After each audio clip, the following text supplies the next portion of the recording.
Press club پر آپ جائیں، وہاں وکلا آپ کو نظر آئیں گے، وکلا کھڑے ہوئے احتجاج کر رہے ہیں، ہماری تنخواہیں اتنے مہینے کی روک دی گئی ہیں، نہیں ملی، ہماری تنخواہوں کے اندر اضافہ کیا جائے، ہمیں تنخواہ نہیں مل رہی۔ ڈاکٹر نکلتے ہیں، بڑے بڑے ڈاکٹر ہیں، نکل کر احتجاج کرتے ہیں کہ ہمیں تنخواہ نہیں مل رہی ہے، ہمیں یہ معاملات میسر نہیں آ رہے ہیں، ہمیں سہولتیں نہیں دی جا رہی۔ یعنی معاشرے کا ہر طبقہ وہ پریشانی کا شکار ہے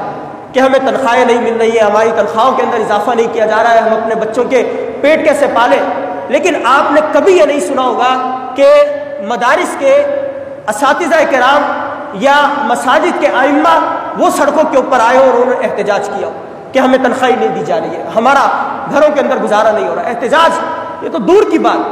یعنی اللہ رب العالمین نے ان علماء کرام، ان مفتیان کرام، فقہاء کرام اور دین سے محبت رکھنے والے، دینی علوم کی حفاظت کرنے والوں کو جو سکون اور اطمینان ان کی زندگیوں کے اندر رکھا ہے، کسی اور کو یہ سکون اور اطمینان میسر نہیں ہے۔